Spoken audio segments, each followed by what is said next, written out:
been given doctor's orders by my med student girlfriend to do nothing today because I'm injured and she wants me to heal so we can go paddling in 48 hours.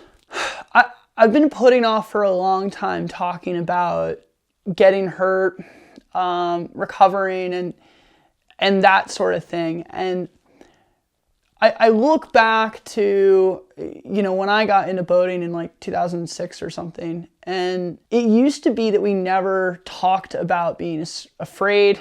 We really didn't talk about being sore, injured, any of those things that made us vulnerable. And I'm very glad that a lot of that has changed in the last 3 or 4 years. But I think one thing that we still don't discuss almost at all beyond how it happened is being injured. I've been super fortunate. I remember when I first started paddling, my family was convinced that I was going to be just broken and mangled in no time. And, I think that there was some luck involved with that not happening. I think that a huge part of it was the fact that I was pushing freestyle as hard as I could back in those days. I wasn't going to hit a rock.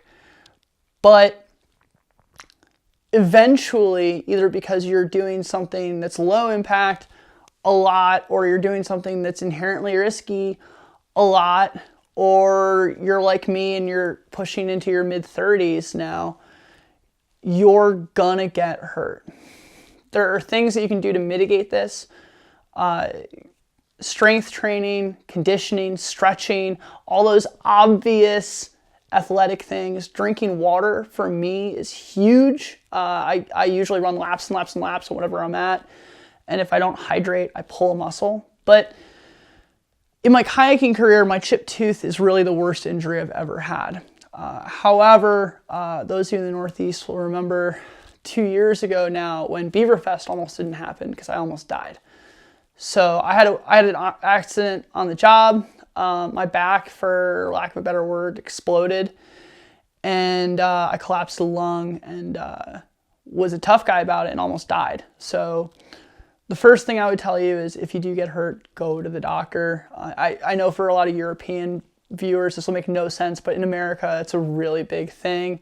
For sure, the turning point in my injury was actually going to a doctor, because there wouldn't be an Alex Barham YouTube if I was dead. So, and that came within, an hour of happening. So don't be an idiot, go to the doctor, coming from your local idiot.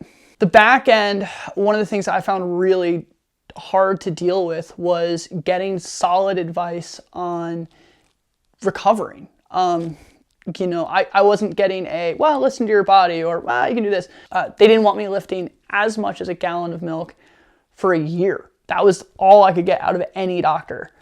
So obviously I was on the water 3 weeks later.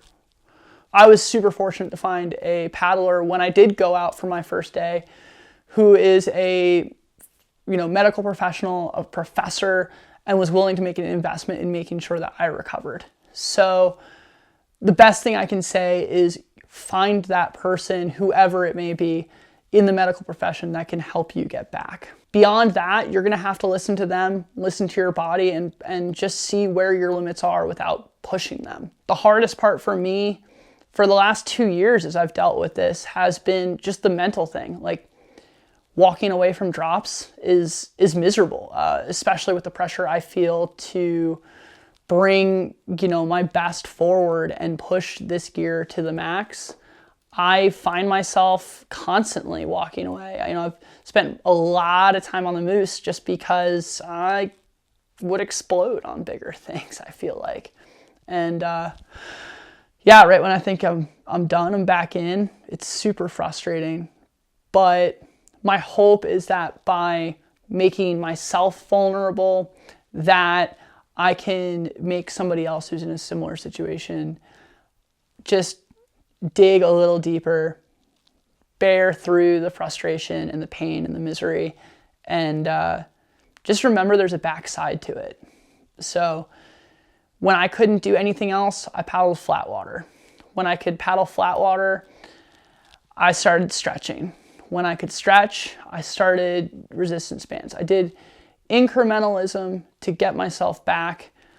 And, same thing for the river. I mean, I remember the first time I got back on, sure, I was running the Beaver, which is class 3-4. I should not have been there. I remember I reverse piton something and was crying in the eddy low key, hoping no one would notice.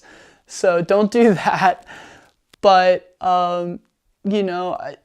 it was the year I had a BRAP, and I just spent a lot of time on simple stuff, paddling a BRAP. And I loved it because it was just good to be out. Do that. Find joy in the little things. Persevere, recover, come back more technically proficient.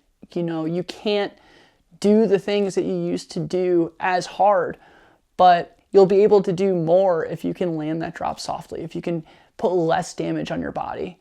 And, hopefully you'll make a full recovery, and don't be surprised if it's in some places and not in others. I got 95% of my lung back, but my back, I threw my back out a couple weeks ago. My back is messed up today. I got all sorts of stuff still going on that I fight with all the time, and I live in pain, but it's worth it. So hopefully this reaches somebody. Eventually we'll all be kind of old and gray and crotchety, but keep at it for the love of it. And I'll see you on the next one.